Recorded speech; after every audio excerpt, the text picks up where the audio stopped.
Show me your moves. Let's get stupid. WBC and you're tuned to 107.3 The Sauce. My name's Michael. We're going to the Portland Pen Show. It's the Pacific Northwest Pen Show. Guys, we're going to check out some pens. Come along for the event. It is going to be epic. Work on your calligraphy, work on your handwriting. Also, what's your favorite pen? What's up, guys? So, I spent the weekend volunteering at this pen show, and I really like pens, and I was just like, what better way to immerse myself than go into this pen show? So I showed up, and I was like, okay, I'm going to volunteer one day because I want to look at stuff on the other days. This is usually like my go-to pen, the Dr. Grip Center of Gravity, but I've always wanted to step up. I've always wanted to be in like that upper class pen show, like the Mont Blancs. Like, that's $1,000 pen. But if you know, the only way to be in that level is to be in that level. I was also looking at this one, like this just classic rollerball stuff. But when you get to these pen shows, they're all about like the mystique and the craftsmanship. This Bentley one was another pen I was looking at. But once you get into this actual world of like custom pens, you see like where these people are coming from and like their heart behind it. And it's not so much that it's the pen, but it's like what the pen represents about the person. So we're talking about the color, we're talking about the weight, we're talking about the nib, we're talking about the nib style. If it's going to be gold, if it's going to be italic, this penmanship thing, like, it runs deep. And it's not just so much like the hand that wields it, but it's like the craftsmanship behind it. But you look at some of this stuff and you're just like, holy cow, like, look how much detail is in this stuff. Look how many colors there are. Like, these are nice utensils to write with.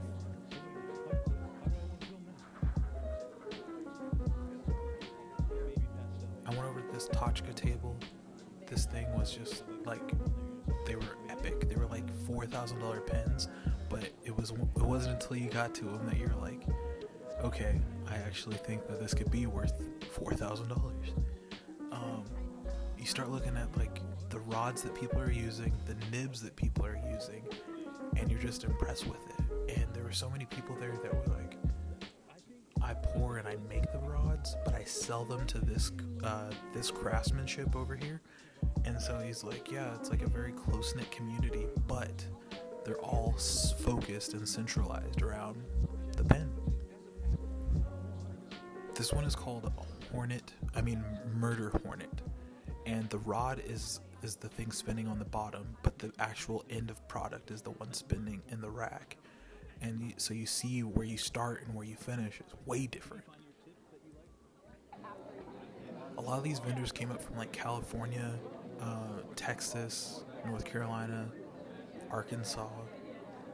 It was just really cool to see everybody bring their collections. Some people weren't even there to like sell pens. They were there to sharpen the nib into the very specific style that people wanted to. And so they had their magnifying glasses on and they put their apron on and they were just filing nibs all the entire weekend. They weren't even worried about selling.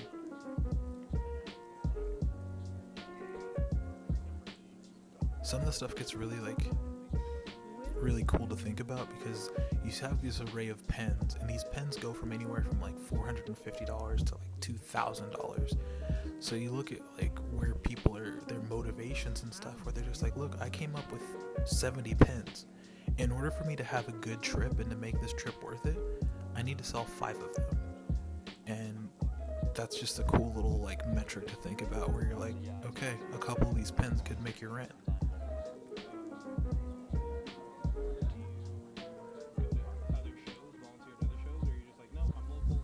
I like talking to all the vendors.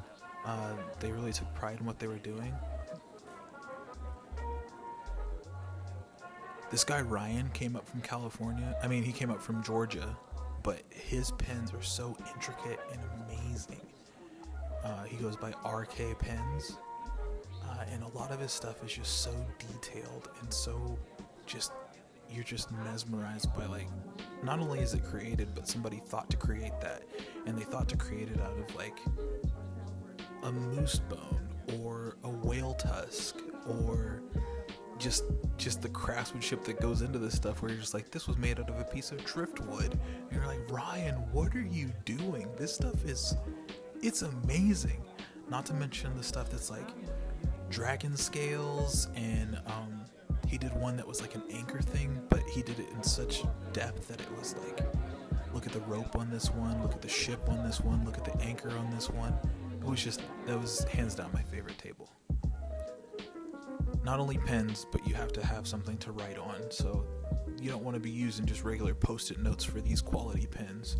So the journals and stuff that you can customize those were pretty cool. There was one table that came up from Minnesota, and to see that like these guys travel and take such pride in their work is awesome. It was also cool to see that these guys were able to like just plan for the next event, and it's such a close-knit community that they were all planning for, San Francisco's coming up next, don't miss out on Washington DC because that's the biggest event ever.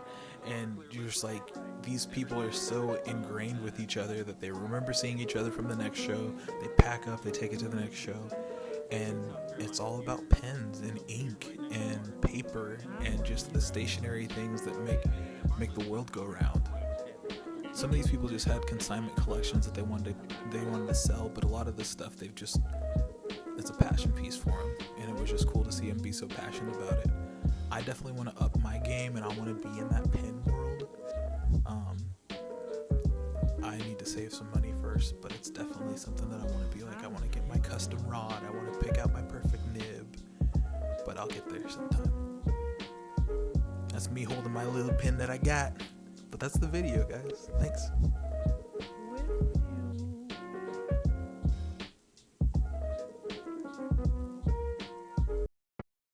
Show me your moves.